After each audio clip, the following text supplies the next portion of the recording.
בכינו בזוכרנו את ציון, על ערבים בתוכה, תלינו כי נורותינו, כי שם שלונו שובנו, דברי שיר ותוללנו שמחה. שירו לנו משיר ציון, איך נשיר את שיר השם, על אדמת נחל, עם את דרך ירושלים,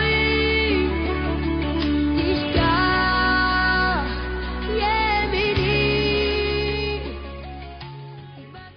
Forever Rabotai, with the permission of Hashem, this is the first shiur live that I record for you. I hope you're okay, Baruch Hashem.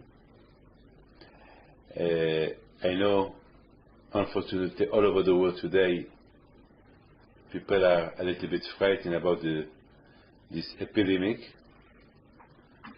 swine flu, which I hope, Be'ez Hashem, that it will stop. You know, it's not easy. After all the kind of information that we hear here and there, the news are not so uncomfortable, they are not so good. But we have faith in Hashem. We believe in HaKadosh Baruch Hu. And we pray to HaKadosh Baruch Hu that everything should be over. As we know, every time Hashem, He wants to give us an idea that He is the Balabais, that He is the boss.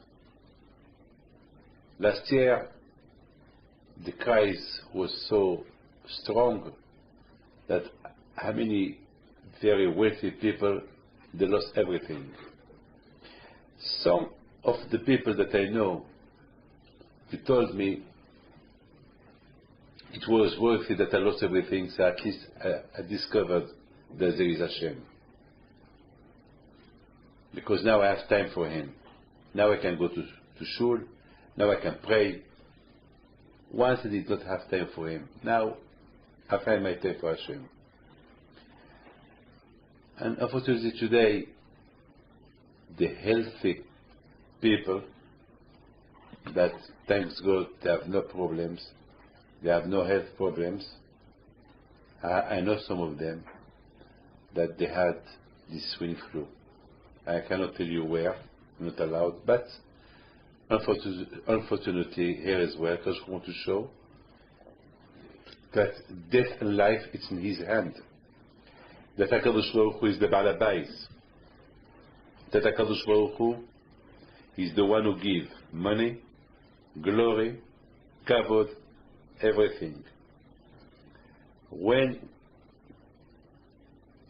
we're supposed to think or to have this idea that we are the Balabais, we are the Balabais, we are the healthy people, jogging, I do 3 hours of sport every day, as she can show you, with a small epidemic, that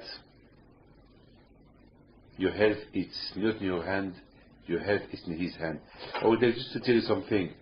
You know, a few months ago, I had somebody come and visit me, and he was, you know, I saw that he was very, very thin, very well. He looked very, very well, and he told me that he will never miss his hour of sport, of jogging, sport, you know, bicycle. So I told him, why didn't you start this? He said every morning he wakes up at 6 o'clock, he has his 1 hour sport.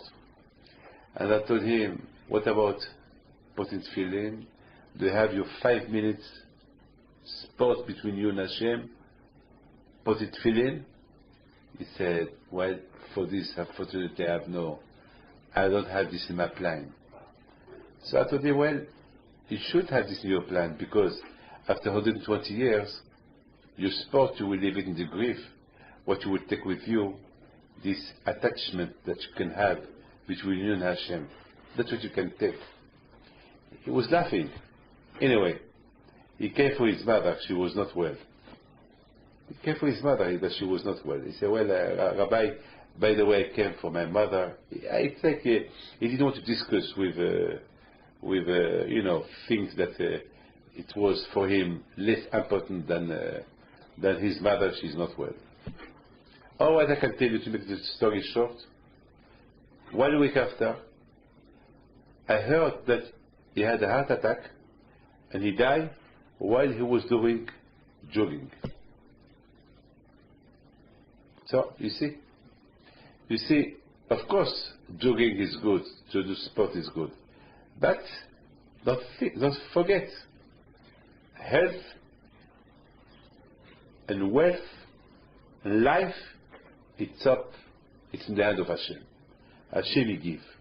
He can take, He can give, He can give as well.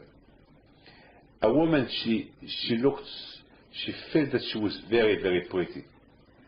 And she came with her husband, and they had a big problem between both of them. Why? Because she wanted to do an operation to be more pretty. So the husband, he said, well, you're okay? She said, no, I'm not okay. I don't feel okay. I want to be more. I need to do this plastic operation. So she told me, Rabbi, if you can persuade my husband to let me. I asked her, but Baruch Hashem, why do you need to do that? For what? She said, well, for me, it's very important. So I told her, okay, if for you it's very important, at least I would like to ask you something else. Do you eat kosher? She said, of course I eat kosher. I said, you eat kosher outside? She said, well, I do my best. You see, I don't have to be clever to understand. Through her answer, I understood that she don't eat kosher 100% in the street. So I told her, well, the same way that you want to take care of yourself, you want to take care of your beauty, you want to take care of your body, you want to take care that you will. Don't forget, do your best to take care in the Jewish life as well. The same way that you care about your health, your body, your fitness, the way you look, don't forget. You should be as well beautiful in Jewish life, beautiful and keeping Torah and mitzvot. This is very important. When you see, my friend, what's going on today in the world, the swine flu, it just reminds us something. And this week is the parasha of Emor. This week it was a very hard week all over the world, this parasha, because of the swine flu. Today, this week, we are waiting for a lot of answers. What's going on the world is this epidemic, are we living the end of the epidemic, and it seems that it will start again in the winter, which it could be very, very, very dangerous. And who knows? All what I know is our hand is in the hand of Hashem. Our life it's in the hand of Hashem. And HaKadosh Baruch Hu, He's the one who can decide what's going to happen. Of course, we pray to HaKadosh Baruch Hu that the doctors, they will find a remedy, a medicine for that. But still, probably they will find a medicine for this. Maybe something else could be stronger than that. Who knows? We don't know. Anyway, we must pray to Hashem. We must pray to Hashem that Hashem will send a good recovery to those who catch the swine flu, those who are not well. Let's pray to Hashem that this epidemic would stop, would disappear the same way it came. This parasha, it's parasha Emor, and this beautiful parasha is so fabulous because in this parasha the Torah said, Hashem said to Moshe, Moshe, Emor, you should talk to the Jews, to the the Kohanim, the children of Aaron, and tell them. So you say, "Lenefesh le'utama be'am." As you know, that a Kohen is not allowed to touch a dead body. He's not allowed. Why? Because a Kohen, because his job was to be in the temple, in the Beit HaMikdash, to work in the temple. And he should be always holy. He's not allowed to be impure. He should always be pure, because his duty was to work in the Beit HaMikdash. And the Beit HaMikdash, we call it Beit HaMikdash, the house of Hashem, was holy. So all the people that they were working there, they're supposed to be holy. So if a Kohen touch a dead man it's impure. And if a Kohen touch a dead man, he become impure. So if he's impure, he cannot work in the temple, and he's not allowed to be impure. You understand me? A Kohen should always remain pure. Even today that we have no Beit HaMikdash, as you know, a Kohen is not allowed to go to the cemetery. A Kohen is not allowed to... I remember a few years ago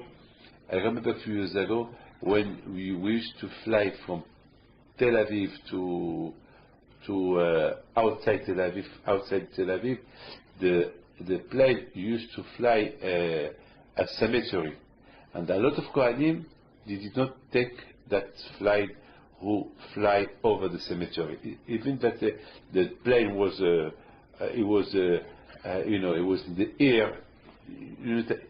A Kohen is not allowed to enter the cemetery, and is not allowed to flow at cemetery. Not allowed. So okay, today I think they changed the cap. Today the plane who leave Tel Aviv, they don't fly anymore this big cemetery. It's finished. But as just to tell you, before the Kohanim didn't take those kind of plane who fly over the cemetery. So you see, a Kohen, even today that there is no Beit HaMikdash, a Kohen is not allowed to enter the cemetery. And why? Because cemetery is impure place, and is not allowed to touch a dead body, because a dead body is impure. So a Kohen should always remain pure, even today. Okay, today there is no Beit HaMikdash. So now the Torah is talking. Hashem is said to Moshe Rabbeinu, tell the Kohanim, the children of Aaron, and tell them. Tell the Kohanim, the children of Aaron, and tell them. Twice tell them and tell them. Emor ve'amarta. So the Gemara, the Talmud, asks a question. Why this repetition?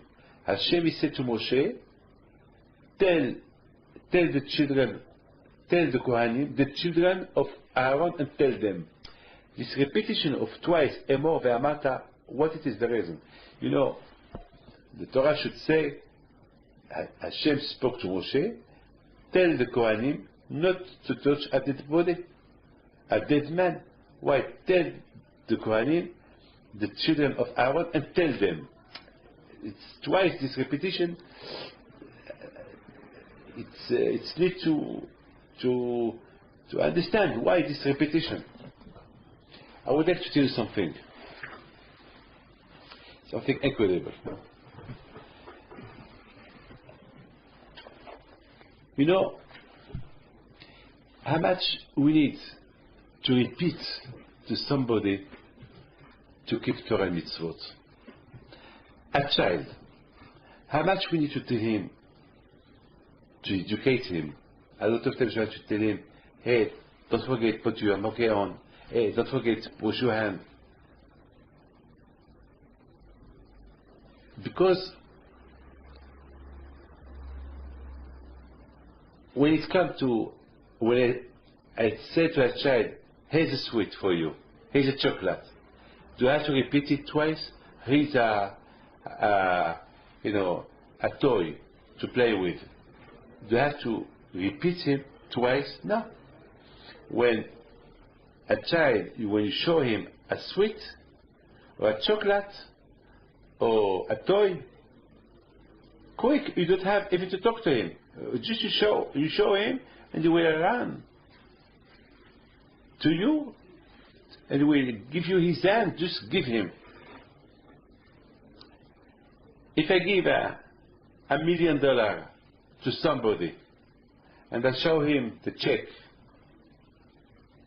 not a false check or not a false note, a real check, bank check, would I have to ask him twice, do you want a check?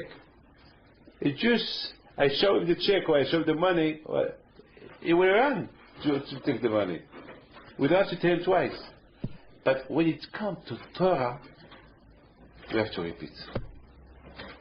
How many times we repeat to the people, study Torah, come to shul, do this mitzvah, don't do that. How many times we have to repeat? Why? Because when it comes to Torah, it's hard to understand. The Tzara, he will not let you. He will make you forget. Or he will tell you, I don't need to do that, why you have to do this, why you have to change your way of life. You see, when it's come to keep Torah mitzvot, emor ve'amarta, you have to tell and repeat. You see, I understand. It's not easy for a Kohen, if his best friend dies, to tell him, you know, you're not allowed to go to the funeral to your best friend. It's not easy for a Kohen to accept that. His best friend just passed away. And you will tell him, no, you cannot go to his funeral. You can't. Why? You are a Kohen. It's not easy. It's not easy for a Jew that he's tired in the morning to wake him up. Hey, you have to wake up now. Go to shul. Put tefillin. Even that he will do it, but it's not easy. How many times we have to repeat? Those who are sleeping in the hotel, or the father, when he sees children sleeping, how many times he has to wake them up? Hey, Moshe, Aaron, hey, Moshe, Yaakov, get up, shul. This is, when it comes to Torah, when it comes to mitzvot, Hashem, he said, emor ve'amarta. When it comes for money, you don't have to repeat twice, I have a good business for you. He will run after you for the business. You don't need to say to the child, here's a sweet for you. He will run for the sweet. To take it. But when it comes to mitzvot, it's not easy. The tzara is big to hold you, not to do them. That's why Hashem said, emor ve'amarta. Twice. When it comes to mitzvot, this is what we can learn from this parasha. What we can learn from this parasha is, when it comes to keep Torah mitzvot, it's not easy. The tzara is so big. He will not let you do the mitzvah. Or he will push you to do it hardly. Or he will tell you, well, okay, you do it tomorrow, or next week, or you did it already. You don't need to do it. So we have to repeat. Always I repeat things to people. When I say shiur, sometimes if you record the shiur, you will see in the shiur that I said 1 hour, you may find that I repeated twice the shiur in this hour. Why? Because I make sure to repeat. Why I make sure to repeat? Because sometimes only by repeating twice the shiur, the lecture, it can come to the ears. No. I was thinking, listen to this. When we go to shul, we do the Shmona Esrei, the Amidah.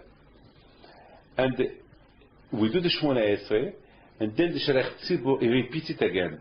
So my question is, why he has to repeat it again? Why the shiur, why the Amidah that we say, usually the whole prayer, we say the prayer once. But the Shmona Esrei, the Amidah, we do it twice. Why? Why? Maybe you have a lot of answers, but I have one good answer. Among the good answers, I have one good answer. Because the Amidah, it's the tefillah that you are next close to God. You close your eyes, Hashem sefatay tiftach, ufi yagid yadcha baruch atah Hashem. And the Amidah, when you say the Amidah, is the tefillah that really you are close to Hashem. You are near Hashem. And sometimes you may miss something in this Amidah. maybe the Amida, you may miss something. And because it's so important, the Amida, because the Amida you ask health, you ask for money, you ask for Mashiach, you ask for there is a lot of things that we ask in the Amida to HaKadosh Baruch Hu. But maybe we miss something in the Amida. That's why I think we repeat it again. Why we repeat it again? So at least if you miss something, if you miss something in the Amida that you did not mention or you did not think about it, now that you listen to Shalech Tzibur repeated the Amida, you repeat Amen, Amen. You say Amen for the bracha that you may miss, or maybe the bracha that you did not do enough kavana. This is Emor ve'amata. Emor ve'amata, it's very important for Hashem to repeat, because only by repeating things you will do them. You say, as I told you before, when it comes to children, when you say to a child, you want sweet, you don't need to tell him twice you want sweet. He will run for the sweet. If I give money to somebody, you have to tell him, hey, you want money? You want money? I give you money. No. Just show him the check, show him the money. Don't even tell him do the money. He will run for the money. Unfortunately, this is the Olam. This is this world. This world, we are more attached to the material things than spiritual things. That's why the Torah said, Emor ve'amata. When Hashem said to Moshe Rabbeinu, tell the Kohanim, the children of Aaron, and tell them. What does that mean? Why twice tell them and tell them? Twice Emor ve'amata.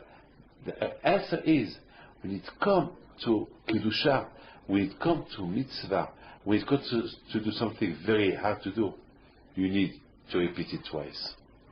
Only by repeating twice, you do it. Now, there is Be'ez Hashem in a few weeks, it's Shavuot. And Shavuot, we learn the story of Ruth. Of Ruth and how she converted herself, how she became Jew, how she went with Naomi to Israel, she got married to Boaz, and from Ruth, Mashiach came. Because the King David, the King Solomon, both of them came from Ruth.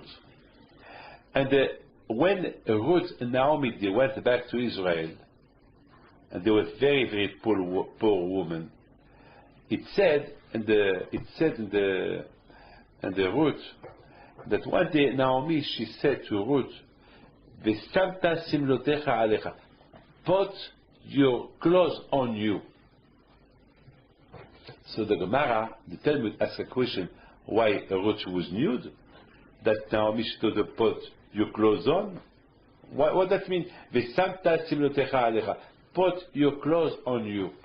What does that mean? So the Gemara answered that Ruth, Naomi, she meant clothes, change your clothes. Don't go to Boaz with these clothes that you are wearing. And from here, when the Gemara conclude that when Shabbat comes, you must change your clothes for Shabbos. You should not wear the same clothes on Shabbos. It's like if during the week you wear jogging, Shabbat you don't wear jogging. Shabbat you wear a suit. I mean, what you wear in the week, make a change on Shabbat. Make a change on Shabbat. It's very, very, very to change. That's what Naomi she meant. That you will change the clothes of the week that you are wearing, and because you are going to see a very important man, put new clothes on you. New clothes. What does that mean, new clothes? I mean, what does that mean? Look at this. What do I learn from this story? From this small story, change your clothes. Don't go to see Boaz with his clothes. I mean, if the Torah wrote this paragraph, that means that I have to learn something from that paragraph. What do I learn from that paragraph? You know what? What I know from this paragraph is a man should understand. If a man has an appointment with a president or with a king, he should change his clothes. I mean, he will not go to see the king with his same clothes. I mean, can you imagine somebody who worked in his shop and the king called him, I want to see you. Would he go with the same clothes that he is wearing? No. He will go, he will have a bath, he wears a shower, he will change his clothes. Just imagine that you get an invitation from President Obama to go to see him in the White House. I mean, of course, for his honor, you cannot go with your clothes. You have to change your clothes. It's impossible to go with the same clothes. It's not logic. So, for me, I understand if to go to see a president or to go to see an important man or a king, that you have to change your clothes. Can you imagine when you come to pray to HaKadosh Baruch Hu, when you come in front of Hashem, you pray to HaKadosh Baruch Hu. I mean, we do 3 times a week. We pray 3 times a week. And 3 times a week we say the Amidah. And 3 times a day we say the Amidah. 3 times a day we are in front of Hashem. Do we change clothes? We don't change clothes. But at least we can change our way of when we are in front of Hashem, we must concentrate ourselves that we are in front of HaKadosh Baruch Hu. This is the meaning, change your clothes. V'samta simlotecha, put your clothes on. Change your clothes. I mean, change the clothes of the street, what you have, all your thoughts in the street that you have in your brain, put them away and take a new brain in front of HaKadosh Baruch Hu. When you are in front of HaKadosh Baruch Hu, your brain should be clear. I mean, you cannot be in front of Hashem when you do the Amidah and you think about the market.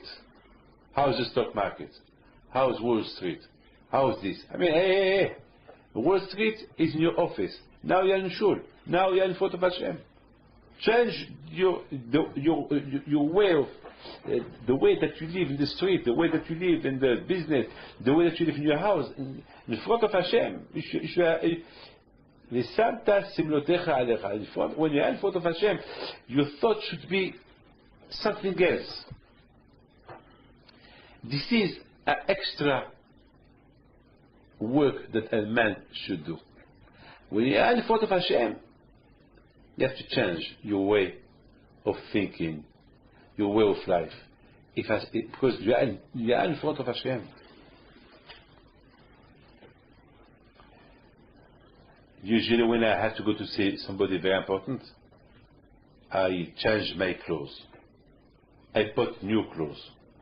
So when I come to Hashem, who is the King of the Kings, okay, I will come to Him with my same clothes, okay, but my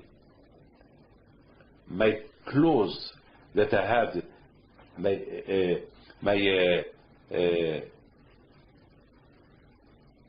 material clothes, my material way of life, that where I live, I cannot come with this to Hashem. You have to put that away. When you go to see a king, you have to show a change in your way, your face. My friend, so when they ask me,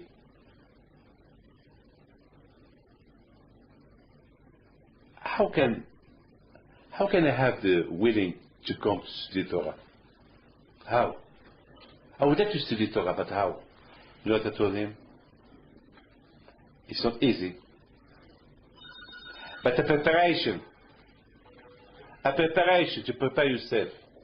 When a man prepares himself to go to study Torah, this preparation, it helps him to change Bigdei Hol, to change the clothes of every day. Look, a woman who wants to go to the mikveh, a woman that she's nida, she can only go to the mikveh where she prepared herself. Without the preparation, she cannot go to the mikveh. And once she's in the water, so she throw in the water the clothes of tum'ah, and when she come out from the mikveh, she has new clothes, a pure clothes. I mean, it's spiritual clothes. You know, at the Beit HaMikdash, except the sacrifice that they did in the Beit HaMikdash, on Shabbos and Yom Tov, on Rosh Chodesh, they used to do Musafim. What is Musaf? It's an extra sacrifice. On Shabbos also it is extra sacrifice. Why this extra sacrifice? Because in life always we have to do for Avodat Hashem. We have to always to put more extra effort for HaKadosh Baruch Hu. Always, you know, Shabbos it's not easy to keep Shabbat. Shabbat you need more energy on Shabbat. I mean, it's not easy to close, not to work Shabbat, not to switch the light off. Shabbat is not easy. I mean, what I'm doing in the week, I can do it on Shabbat. It's not easy. It's very hard. So on Shabbat you need an extra effort. And because Shabbat is special, so you invest yourself more on Shabbat. And because Yom Tov, Pesach, Sukkot, Shavuot, it's special, so you put more extra effort on that. You understand? This is Emor ve'amarta. I mean, Emor ve'amarta, it's sometimes to do something so hard to do it, so we need a lot of encouragement to do it. Somebody called me yesterday. No, excuse me, I received a fax yesterday. He said, Rabbi, since I heard a lecture about the internet, the television, that is to watch too much television, this is no good. So I'm doing a lot of effort not to use them.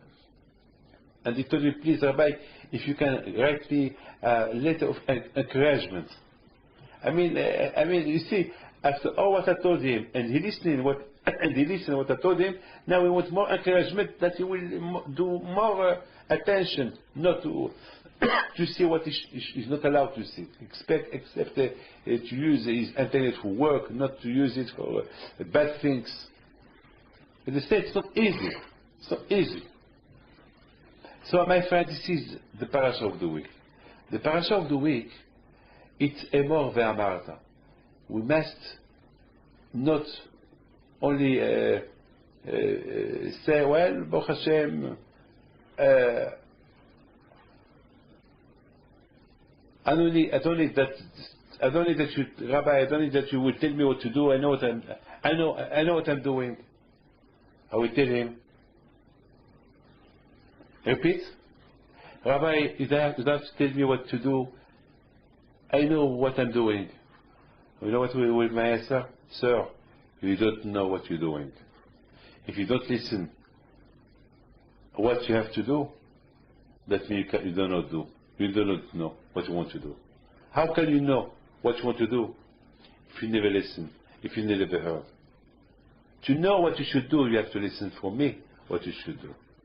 Unless if you want to do what you want to do. And if you want to do what you want to do, so you will never do things right. One man told me one day, I don't like people to tell me what to do. I don't like people to tell me what to do. And I don't like people to repeat me and repeat again what I have to do. I know what I'm doing. I told him, I don't think you know what you're doing. How do you know that you're doing is right if you never heard this from somebody else? How do you know? Do you know a baby? How does the baby knows that he has to use his finger to eat? Because we teach him. You will teach him how to eat. We teach him how to take the fork, the spoon with his finger, with his hand. Otherwise he will eat like an animal.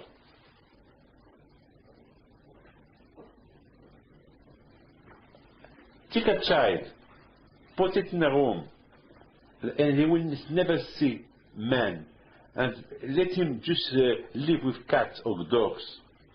But this child will grow. He will eat like the dogs, like the cats, because he's watching them. The way they eat, he will eat the same.